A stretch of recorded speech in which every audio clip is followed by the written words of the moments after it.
In this Principles of Persuasion voiceover lecture, our focus is on what we'll describe as the long deliberation and a concept known as public moral argument. This idea of public moral argument is especially helpful to understand when it comes to thinking about how we might make values-based arguments in ways that influence public policy. And so towards that end, we're thinking about how perhaps things like equal rights movements or arguments for increased freedoms or privacy and protection are all arguments that relate to certain values that might influence political or policy-based decisions. To overview today's lecture, we'll proceed in three parts. We'll begin by defining and distinguishing some of the key characteristics of deliberation and setting up that concept of the long deliberation that I alluded to. Secondly, we'll turn our attention towards the idea of consensus, and we'll consider how consensus and deliberation propose a certain paradox for democracy.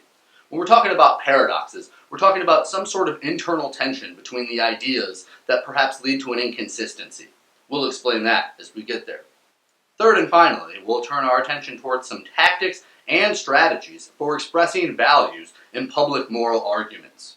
Toward that end, our goal will be to help set you up for success in the upcoming value presentation and outline assignment. So I noted that a paradox was an internal tension between two ideas that yielded some inconsistency. We'll come to a number of paradoxes in this lecture, and the first paradox I want to cross now is the paradox between being an advocate and being a critical thinker. As an advocate, we stand to represent facts and values, and we stand to make those arguments with passion and conviction, often unflinchingly and without questioning the facts or the values we have. And so that risks some potential critical thinking. As critical thinkers, we accept the fact that we don't always know the right ideas and that we might be uncertain about perhaps the best solutions. As critical thinkers, we also reflect on our own decisions and we risk the idea that perhaps we're not correct in our assumptions. And third and finally, as critical thinkers, we encourage other people to get involved in those deliberations and conversations so that we can take on additional perspectives and consider other opinions.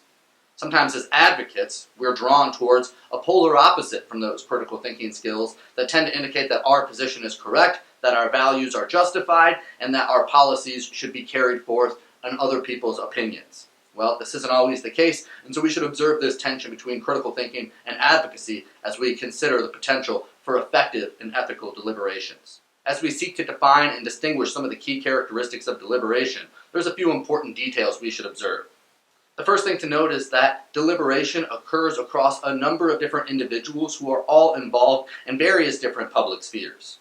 And it's not just that they're involved in various different public spheres, but of course, deliberation also happens in technical and private spheres as well.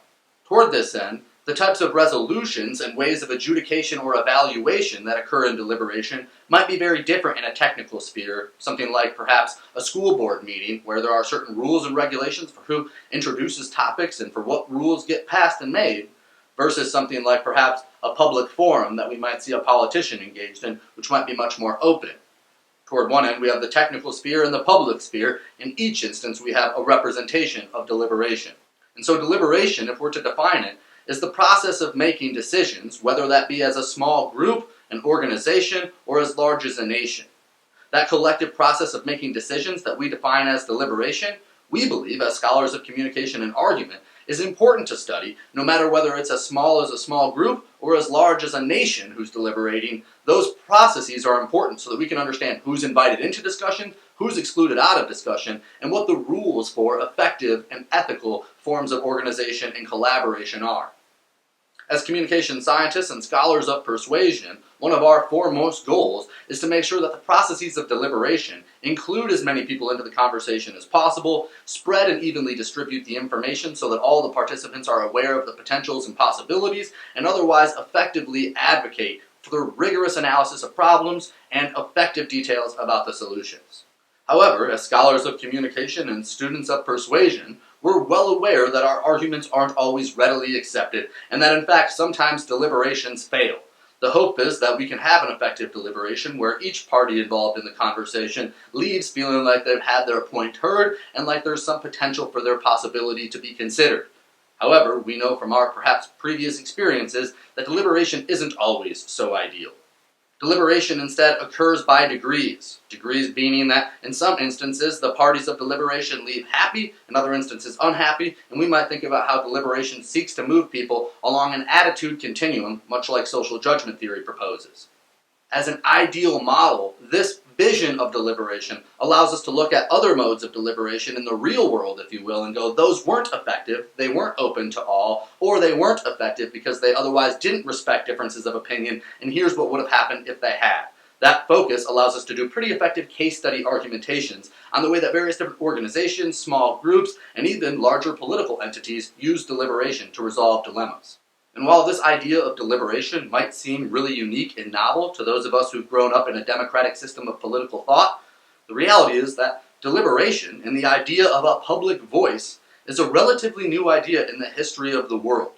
Certainly we don't have the ability to overview the history of the world and the origins of the public effectively in this brief video. However, I do think that there are 4 important moments we might highlight to think about how they influenced and affected our ability to understand what we now know to be a public voice, or even the very concept of publicity. So perhaps the first ancient origins of publicity and the origins of a public voice and body would be in the invention of speaking and in the invention of writing. And if we think about the first forms of writing, they were often used for arithmetic and basic accounting. However, that accounting was used to do taxes, and those taxes were used to go from individuals to collect the surplus of the grains and the various rices that they had harvested. Toward this end, that method of writing things down became a mode of inventory that allowed individuals to communicate what was or wasn't an appropriate amount of surplus. Those were conversations that had to be had through deliberation and in oral communication, which we can now find written and recorded evidence of in things like Egyptian tablets and in various different forms of Greek arithmetic.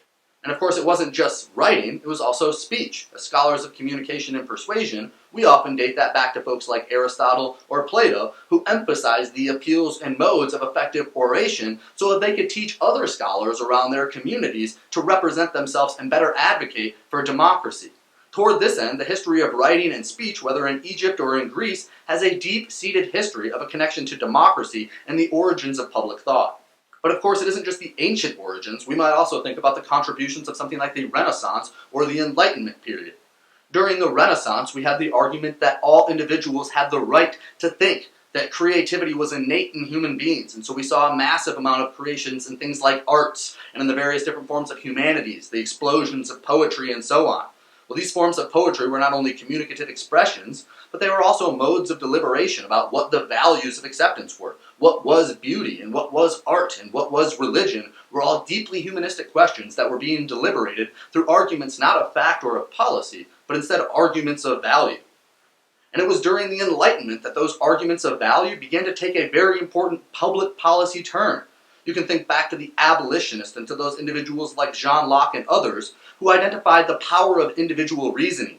The idea that each of us has a flame burning within us of thought, and that flame burning within us deserves to be fed by structural support systems of a government that provides and inspires its citizens to achieve their best life, liberty, and pursuit of progress. Indeed, that's what helped sponsor the break-off from the British and lead to the American Revolution. Not arguments of fact or policy, but arguments about values and what was individual life, liberty, and the pursuit of progress.